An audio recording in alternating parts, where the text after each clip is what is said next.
Check this.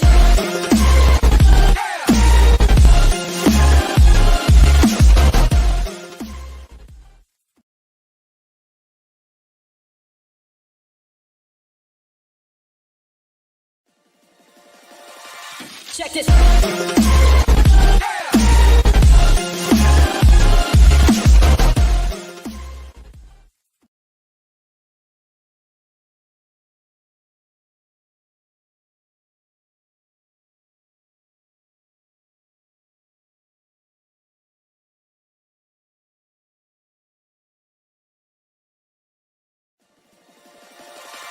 Check this.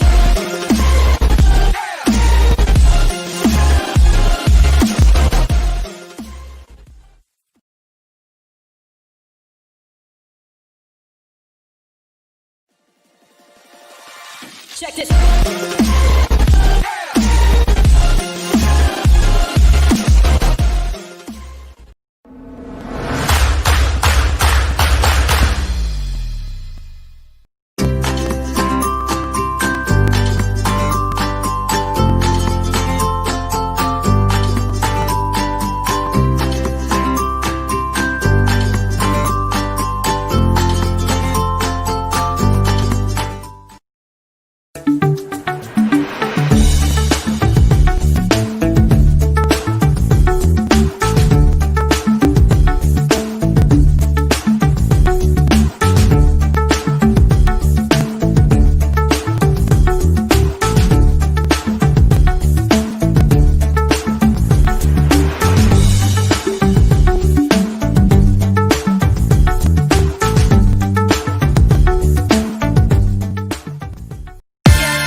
Hey, everybody, good afternoon. I don't know why these are on right now because I don't have anybody to listen to, so I took them off. Taking them off. I'm addicted to these things. So I put them on, and I come sit down, I put them on. I don't know why, because I'm not talking to anybody. Or no one's talking to me. I'll put it that way. It's okay if someone's talking to me, then it's not an unusual thing to have my headsets on. Or if I'm listening to all those fun things that slide by on the screen. But yeah, nonetheless, I still am trying to do the best I can with what I got. That's not much, man. Let me tell you something. That's for sure not much. All right. So let's see what we're going to do today. I know what we're going to do. We're going to do what we do every single Be Encouraged. I was just talking to somebody. I need to go find out when the first Be Encouraged program aired. Not sure when that was, but we've been on the air since that happened every single day, at least once. Like, for instance, today, I wasn't on at 10:30 because I had blood work to get done. So that's where I was. I was over in Maryfield getting blood work done. Got home pushing 10:35, 10:40. Could have come on late, but decided to chill. Just didn't make it back in time. So I didn't. Let's go. Book of Wisdom. There it is. The little book of wisdom, ladies and gentlemen. Jeez, here we are. Everything in nature invites us constantly to be what we are. Gretel Ehrlich. Gretel. Dankeschön, Gretel.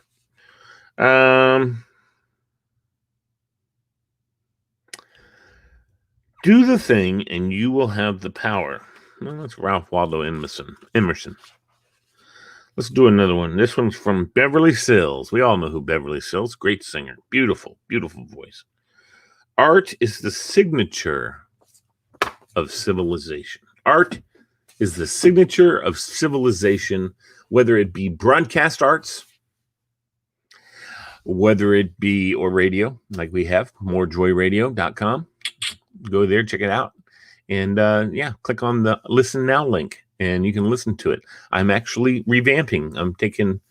I'm really trying to get it back to where it was in the very beginning and where it should be. And that's 80s and 90s, the best of the 80s and 90s with a positive outlook. And the 80s and 90s had a lot of positive music. Stuff I listen to now, here in this day and age. Whew, I don't know how positive. Please don't forget, ladies and gentlemen, to like and share if you're watching. I appreciate it. I do. I would appreciate it if you would. Tura Sala, I might have to send him a little. He acts like he wants to come on. And I think I'd like to have him on for a couple of minutes anyway. But then we'll get right into doing a few things that I have scheduled for us. So let me send this to Tora, see if he can jump in. And he's watching. He's always watching. He's always watching. He's always watching, ladies and gentlemen. So, yeah, he's Big Brother. Big Brother is always watching. And this Big Brother's called Tora. Yeah, no, Tora is awesome. I can't wait. I couldn't make it on Sunday to his neato thing. I think he's about to try and take claim on my idea and say it's his idea. He seems to do that a lot. Tora, you are the man, bro. You are the man. Now, the nickname loaded to Tora that I wanted to have on police officer. He said, well, what about fire? Sure, absolutely. Let's do fire. And I said, well, what if we can get on, more than one person at a time about different subjects? And he said, I can put a panel together. And I said, that sounds great. So where are you, Tora, on putting a panel together for what? Yeah. So I'm talking to a few of my friends. Hear you, dude. Oh, can you hear me? Hello? Talk again. Can you hear me? Oh, yes, I can hear you fine. Sorry. Now I can hear you. Sorry. Like I was saying, I'm talking to my friend Sean Perryman. Yeah. That sounds familiar. Yeah, he's with the Fairfax NAACP. Ooh. I'm going to talk to him about coming on the show to be on the panel, and I'm also going to talk to one of my friends on the Republican side to come on the panel as well. Basically, folks, our goal is to have like a discussion on both sides of the aisle about criminal justice reform and how folks and police reform. Yeah, police reform. That's very important. With this. Absolutely, it's totally important. I would love to have on somebody from Fairfax County, whether it be Chief Rossler, also Stacy Kincaid. We know her. She might want to come on, or her lieutenant or colonel or lieutenant colonel. Basically, it'll be any like type of law enforcement official. Sure, I want it to be an official though. I mean, there's different officers on the street have different ideas, and I just want to hear what the boss, the head of the head or close to the head says. And we know the head on Stacy Kincaid, and we do well. Some of us know Chief Rossler. I have never met Mr. Chief, but Mr. Chief. I've never met Chief Rossler, but I would love to meet him sometime. And I would also love to put together a little program that we could do once a week. Fairfax County Police. I know they have something anyway, but I don't think anybody really watches it. But if here on the Facebook, we could get a lot of viewers getting in there and getting on and listening and, and commenting. You will definitely get like a big number of folks tuning in if you have like a big panel discussion of both sides of the aisle. Right. I agree. As everybody loves politics. So I know. I don't know what's wrong with them. Just kidding. No, that's fine. Yeah, that'd be great. I would love to have that tour. Are you working on that currently? I mean, that's something you've been putting out the feelers already? I sent some emails out today, and we'll see what happens. I mean, I have a lot of good friends that are in the law enforcement industry, so I'm working with them to get at least one or two of them on the show to talk about the issue of police reform and how to protect yourself during this pandemic and with all that's going on in the world. Yeah, I definitely want to get somebody from the NCAA, You want that correctly. NAACP, and yeah, how about like I don't know about Chap. He's kind of a moderate Democrat, but what about another one of the members of Congress that you work with and stuff like that we could have come on? That would be fun to have somebody that has a little bit more. I love the local people, but I would love to hear somebody who's in it up to their necks there on the Hill, that's involved in drafting this kind of thing. I'd love to have them. I mean, I know we're just a winky dink show, but they don't know that. Yeah, you never know. I mean, you just gotta put in your networks, and folks will. I mean, I know a couple of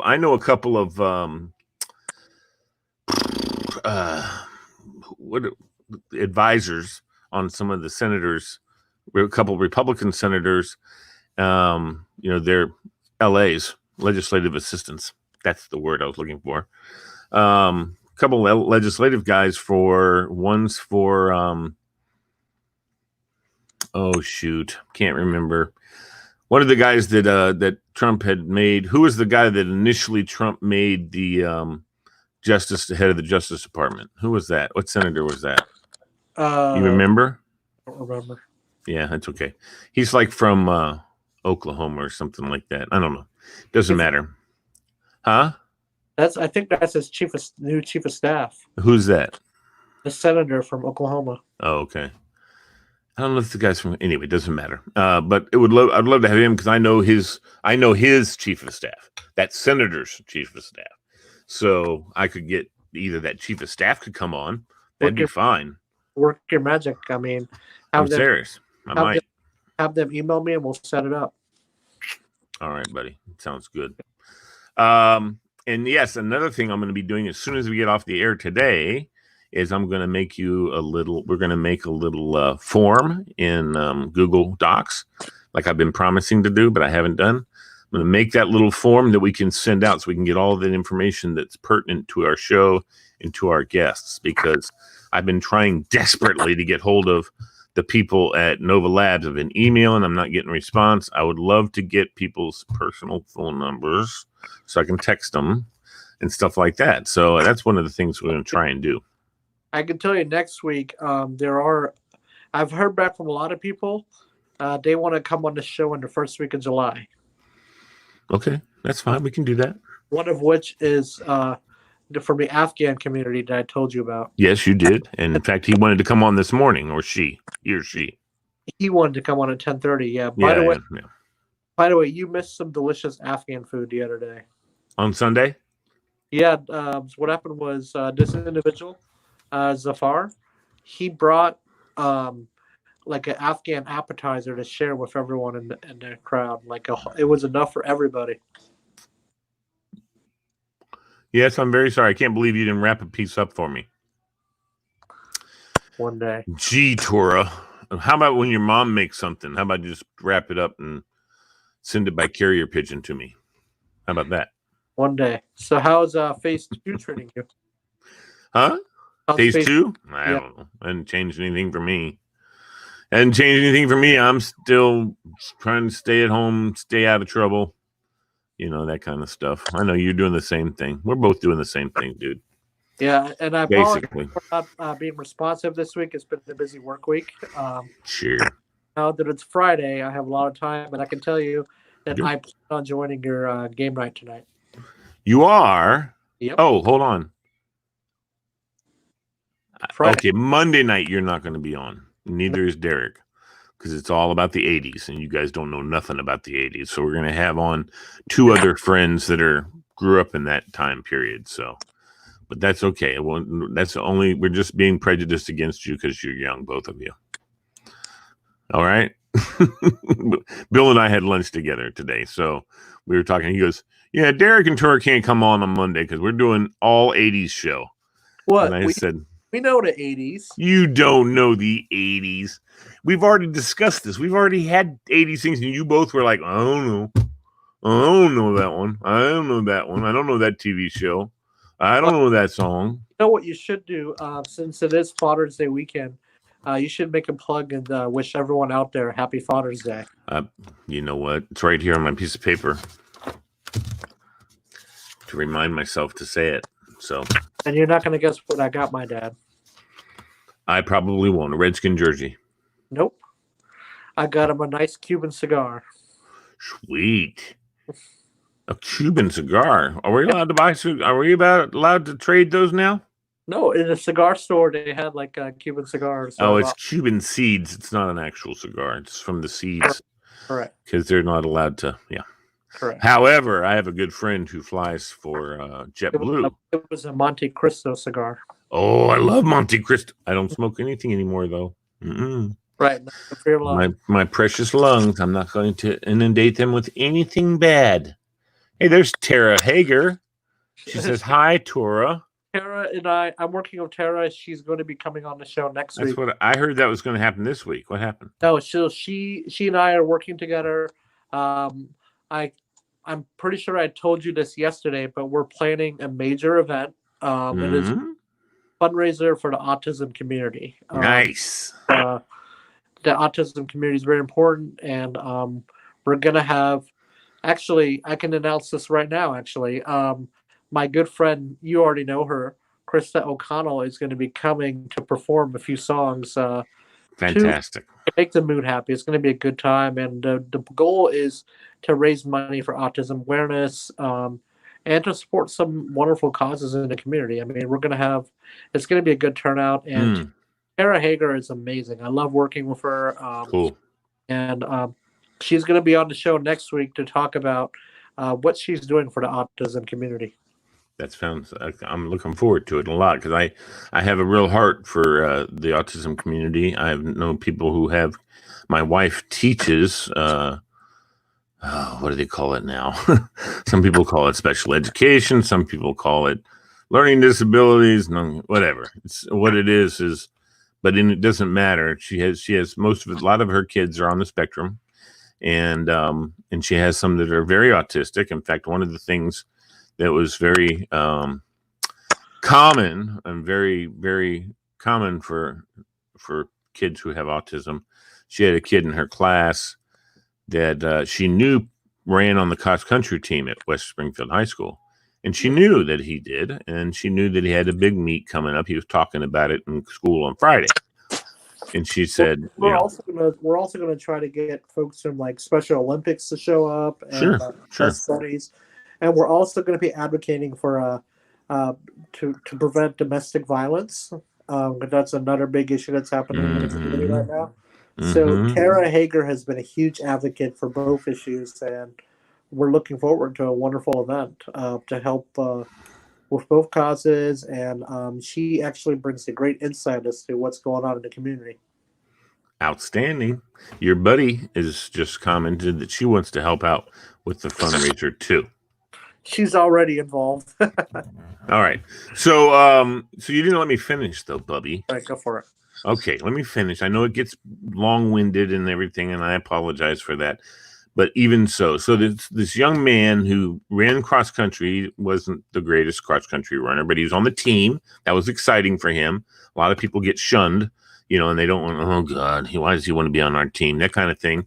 But because he's a special kid, he has autism, and it's a little bit, he's still pretty high functioning, but he still has his issues.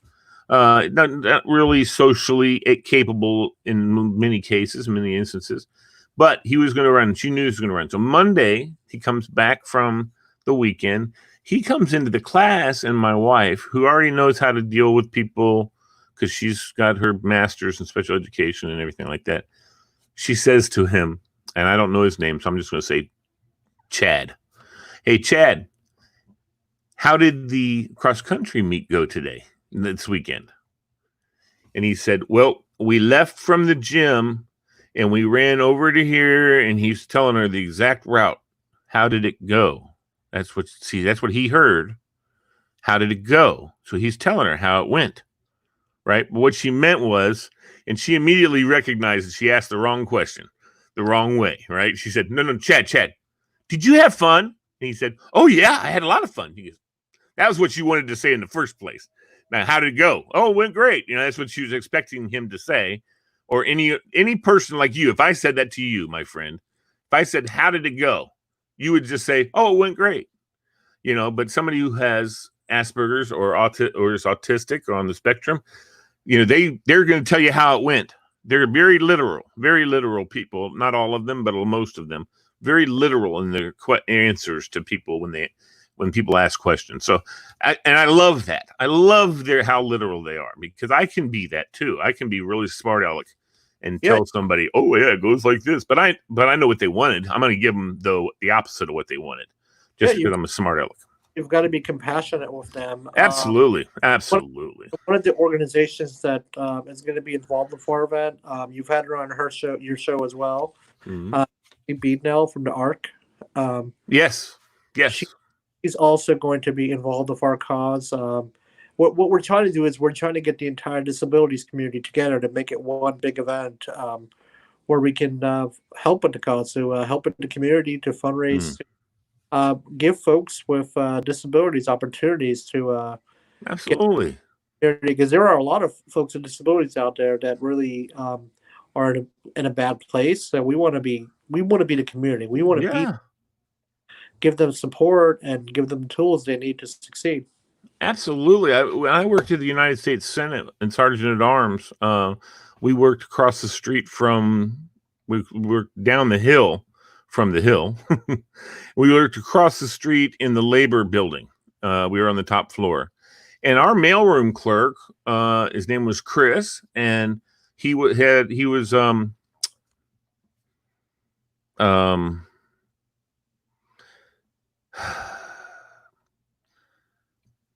oh my gosh, he had special needs, but he was incredible. He wasn't the best socially, although he and I got along great, because I knew he loved wrestling and I could talk to him about wrestling and he would get excited about talking about wrestling. A Down syndrome, that's what I was trying to think of. He had Down syndrome, and he's about 30 something years old. Super duper, but he's kind of comes off as a young person, but he wasn't. He was like 35, but he ran the mailroom. Let me tell you something. If he wasn't there at work, which he almost always was, but if for some reason he had a doctor's appointment or something like that and he couldn't come to work, it took 3 of us to do what he did. 3 of us to figure out how to get the mail out to everybody supposed to. And he used to do it himself. First thing in the morning, take him 2 hours. He's done for the day pretty much, even though he had other things to do. But he just kind of sat around and waited because he was done. But it took us 3 of us all day long to deliver the mail. That's amazing. I know. I said to him when he came back, I said, okay, Chris, don't you leave anymore. No more vacation. He's laughing. I said, we couldn't do it. It took 3 of us to do what you do. It was crazy. Well, that's amazing. I like his drive. The fact that he still works and does it for we need more people like that in the community. It's really funny too, because I remember my boss, Barbara, I was always pretty gentle with him and stuff. And our boss, one time, she laid into him because he was in the afternoon after he was done, and he's in his office sleeping. Right? He had his head back, zonked out, because he works his butt off in the morning, So he was tired. And in the afternoon, she went in there and goes, wake up, Chris. You're not allowed to go to sleep. You're going to I'm going to write you up if you, whatever. I thought, man, she's being kind of harsh on him. And I took it upon myself to go in her office later and say, you were kind of harsh on Chris. She said, would you expect me to speak to you that way if you fell asleep at the front desk? I said, yeah. I said, yeah. She goes, he gets paid just as much as you get paid. We pay him the full amount. We don't give him any special payment. Whatever. He's expected to do what you do. He does what he does very, very well, better than anybody. I'm going to treat him like an adult. I'm not going to treat him like with hand gloves. He needs to know he's not allowed to go to sleep during work, And I was like, okay, that makes sense. And that's what I don't like about employers. Like, employers are not treating folks with disabilities very well. And that's something I'm really advocating as hard as I can for, because every employer needs to accommodate folks with disabilities accommodations. Yeah. I mean, sure. I think it's against the law too. Don't accommodate it. And she wasn't really, she was just treating him like, and she told him, Chris, I need to treat you like I treat everybody else, right? And he's like, yes. She goes, no one else is allowed to sleep in the. I mean, she explained it better than she would to me, for instance. I mean, if she saw me sleeping, she'd go, hey, get up. She didn't do that to Chris, but she explained why she was giving him a hard time, because, and he totally knew. He wasn't upset. He didn't cry, nothing like that. He knew why she was getting on him because she explained why. And that was important. It's important for her to explain it. Yeah. So, anyway. And anyways, another big thing I wanted to announce. I know you're going to hate me for this, but I've been asked by a certain individual to give a keynote speech. Cool. Where you, John Wood? Why don't you to speak? So yeah, he wants me to speak for their Chantilly High School graduation. Yay! Yeah, because you went to Chantilly. Yeah, so I'm going to be giving the keynote address via video chat. Just trying to inspire high schoolers, and also he's been sharing my video that I made for high schoolers. I saw it. 2020 to every high school senior class that's been coming to the diner. Cool. Very good stuff, man. But getting back to your story, I think that we need to do more about that issue. Like, I think that, yes, it was good that she explained it, but not every employer is like that. No, I know. I've been working at Macy's for a couple of years now, and they quote unquote call me special because they're having me is being at the cash register, and they're not letting me because they know about some of my other issues. So they're good at accommodating disabilities. I mean, I'm not here to bash Macy's because they've given me so much opportunities. Right. But they need to do a better job with their disabilities policy. Have you written the letter and how they should do better and all that stuff? You're very good at that. Oh, well, no, I'm not doing that because of repercussions. No, you don't say it. You just say, listen, I'm a person who needs some accommodations, and you guys have always given me the accommodations I need in most cases, whatever. And say, I just wanted to write to you and make you aware that maybe this is a better way to approach that. That's all. There won't be no repercussions. You're not sending it off to the Senate and to the House and to the county board of supervisors and crap. My point is every employer needs to accommodate set of guidelines. Like they cannot just say, "Oh, we're not going to do that." Because trust me, I've had different. I've actually quit a number of jobs because they wouldn't accommodate my disabilities or other folks' disabilities. Like, I've had one employer in particular say that they cannot accommodate this because they cannot treat. They have to treat. For some everyone reason, the same. Correct. Yeah. I mean, I get that part. That's ridiculous. But there are folks of autism who want to work and they need it. And that's why I've been fighting heavily for this issue, because I think, excuse my language, I think it's idiotic that professional employers are not doing the right steps to accommodate disabilities.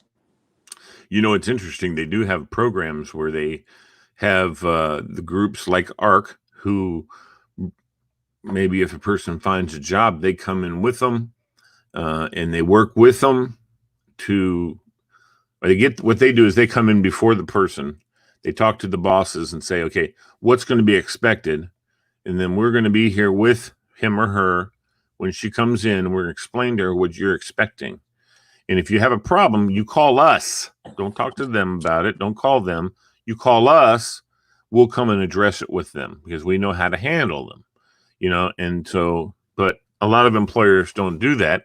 And a lot of people with needs don't seek out that help. It's free. It's not like they're charging them or anything. And so it goes both ways. So if somebody comes in, doesn't disclose to a job that they have certain accommodations until after they're hired, then the boss is like, wait a minute, don't blindside me here. I don't have the capability to stay on top of making sure you're getting your accommodations, because a lot of small businesses especially don't have that capability. Macy's, however, they do. Yeah. And so do other big companies and government organizations. I did want to mention another big thing is that I've heard from the community is the fact that if you go into a restaurant, it's not handicap accessible. And I have friends in wheelchairs go to a sports bar if it's a restaurant. And so whenever I go with my friend, I ask that manager, why can't you make it wheelchair accessible? And the response that I get is because we don't believe in handicap accessibility. Um, and so, Seriously? yep, You've heard people say that to you? correct. So I've been advocating. We don't believe in it. It's a good. Okay, well, I'll have somebody from the ADA come and explain it to you, pal. Because they can shut your restaurant down. How about that? We actually got somebody to work on that. I mean, well, good. That's ridiculous. No, but here's the thing: every restaurant, every venue should somehow be handicap accessible. Like, I've been to like different venues where there's not even a ramp for folks in wheelchairs to go right to get to the building. And I think it's a detriment to the business as far as getting business, but also, as well as I do, Tora, the government needs to subsidize that because a lot of these small businesses can't afford to build ramps. They can't afford to put in automatic doors because those are expensive, where you push the button and the door opens for you. That's an expensive piece of equipment. So if someone's going to do that, I think the ADA ought to be able to come in and say, okay, no, we'll help you with the equipment, but you need to be open.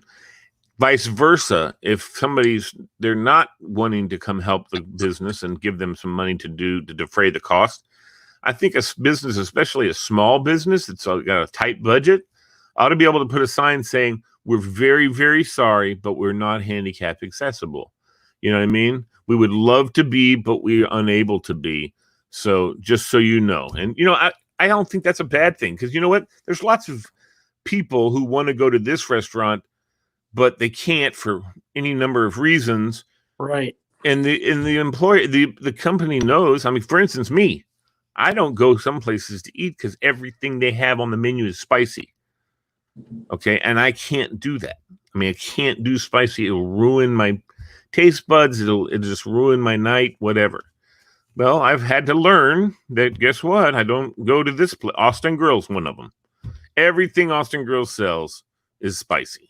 And it's not the same as a disability. Okay. I'm not saying that my lack of liking spiciness is a disability. But, why can't you have a menu that has a few things like mac and cheese or chicken strips or something like that that's not spicy? But they don't at Austin Grill. Austin Grill's everything they have on their menu has got. And a lot of people love that. A lot of people. And I agree with you. It's a federal issue. I think because I've spoken to various local officials like Kathy Smith, supervisor for our area, and also Jeff McKay, who you know very well. And they've said locally they are trying to do everything they can to help with the issue, but it's hard for them to do anything without the federal help. Like they need Congressman Jerry Connolly, Senator Tim Kaine, whatever, to come out and do something about it. Yeah, that's true. And they need the money. They need the influx so they can afford to do those things because you can't mandate something if you're not willing to help people who are unable to. I mean, you can't just tell to somebody, well, if you can't, then you need to close your doors. Right. It's like, well, I don't want to close my doors and it's sad, but if I can't accommodate, then I just can't accommodate. And so I'm going to lose that business. And and of course, then you get into a whole stickiness with prejudice and people saying, well, I don't want that business, and so I'm going to make it so they can't get into my restaurant, which that has happened. I mean, I know in the past that's happened. One of the things used to tick me off, though, Tora, and when I used to work at the Senate, whenever they were going to have a hearing that was going to have a lot of people, they had line sitters. Okay. Now, I don't know if you've ever looked into that or not, but you could work with some different Democratic lobbying firms on the Hill. You could be a line sitter if you're into that. You go up to the Hill, you go to that office and they say, okay, here's the hearing room. We need you to get in line. And you go get in line and you just sit and wait in line. And then when right before the hearing starts, up comes their people and you jump out and they jump in your spot. I'm sure you've seen that before. I see Um, that, and that's something that really bugs me off sometimes. I know, but they Yeah, paid for it. It's like, yeah. they're busy and they can't get over there and get in line and Well, not wait for a only seat. not only that, I've seen instances where I'm sorry, there's a thunderstorm outside. Uh, Um, like I was saying, I've seen instances where folks in wheelchairs are not given first priority when going into like a restaurant or if they're waiting in line for an well, event. why should they be given first priority? They're just like anybody No, else. because they're in wheelchairs and So, they need to get in before right? the crowd. Why do they have to get in before other people? You just need to make way for them when it's their turn. Right, good Like, point. for instance, the handicap accessible bathrooms. That doesn't mean that the stall, because sometimes there's only one stall, and it doesn't mean if you're not handicapped you can't use the stall. It just means the stall has been made so that it's accessible to people in wheelchairs and stuff. I remember one time I was in the bathroom. I'm a big guy, right, Tora? So I went into the handicapped accessible bathroom toilet to go to the bathroom because the other ones are too narrow for me. I'm too big. Right. Well, I heard somebody wheeling in. I heard someone wheel in, and they knocked on the door, and I said, "I'm in here. I'll be out in a minute." And they're like, "Okay." And when I came out, they're in the wheelchair and said, "You're not supposed to use that. It's handicap accessible." I said, "Young man," I said, "Sir, it's made accessible for you to use. It doesn't mean you get to use it only. Everyone can use it, but Right. you have accessibility. The only way that that's the case is parking spaces. Only people with disabilities can use those parking spaces, okay, if they have a tag or whatever. Right. But everything else, it just means it's accessible. It means it's been built so that people who are handicapped can use it. And if we all just start, this is just like the very beginning that we talked about. We just need to all treat everybody on a pretty similar level. Now, when you're talking about job accommodations and stuff like that, that's different. But walking around, going through the street, if I'm walking down the street, I shouldn't have to step to the side for somebody with a wheelchair. They can just wheel behind me, just like someone who's walking behind me. Because in my opinion, they're just like me. Of course, if they need help, I'm the first person to help them up some stairs if they need to go up a stair. I'm the first guy to come over to somebody with a wheelchair and help them get up the stairs. That when I went to a restaurant, local 16 in Washington D.C., Mm-hmm. the owners are very friendly. I'm good friends with them. So what I did was I told, hey, my friend Jeff is in a wheelchair. So they basically got their heavy man and they got him up the stairs and inside the restaurant. That's correct. And there's a lot of places like that. People, and unfortunately, you wheel up to it and you go, I can't get in here. Then you start getting all pissy. No.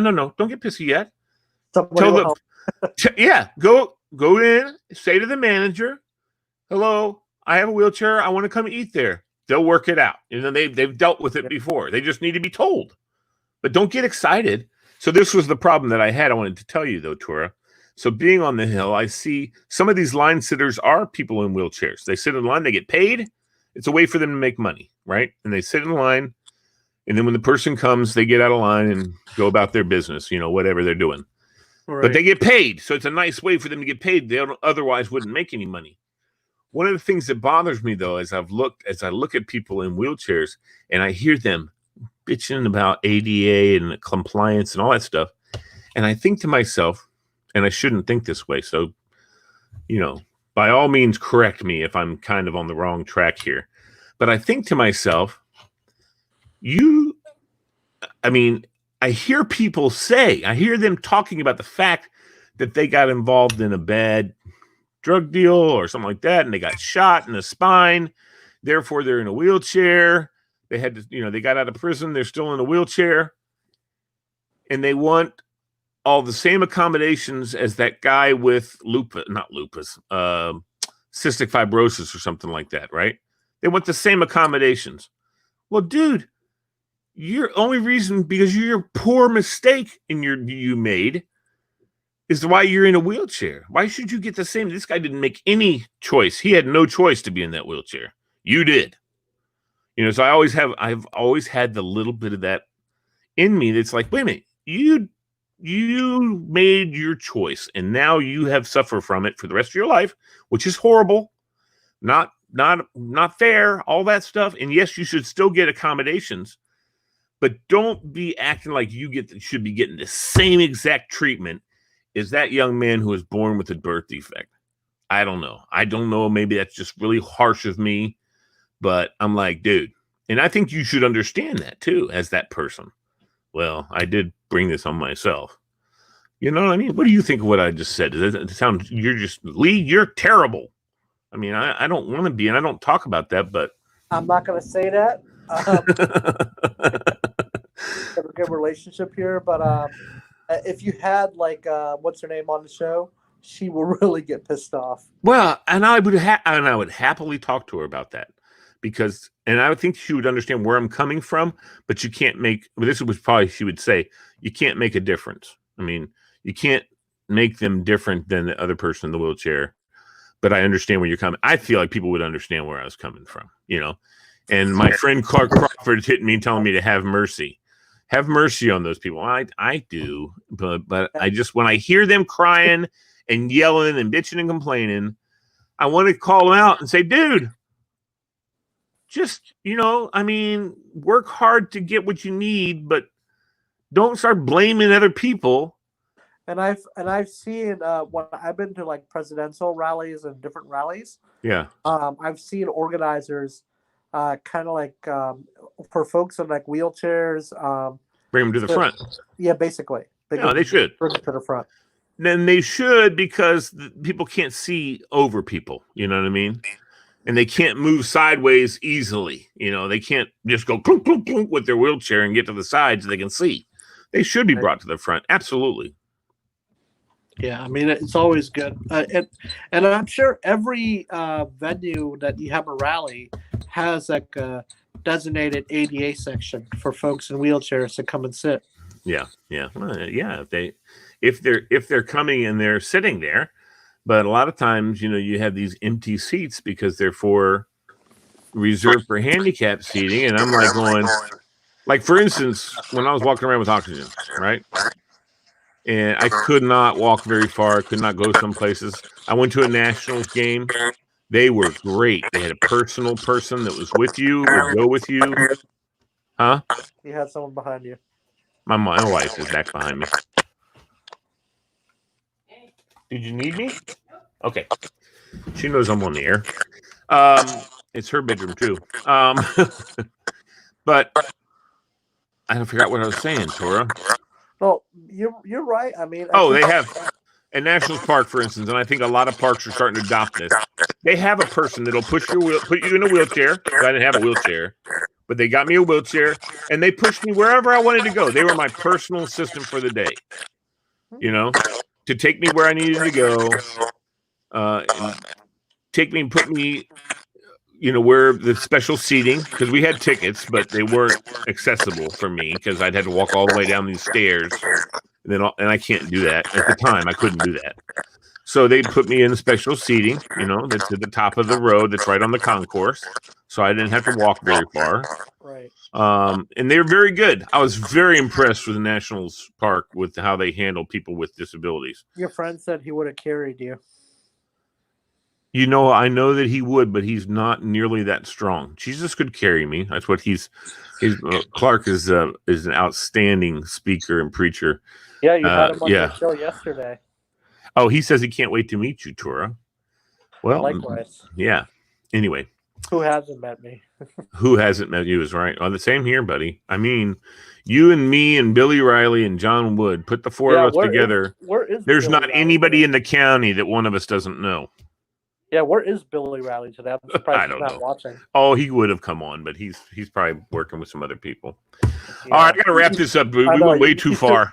You should make a pitch for your show tonight. That's right, LMB Productions tonight, ladies and gentlemen. LMB show is on with BK Blaster, Lee Boom Boom Bailey. That's me.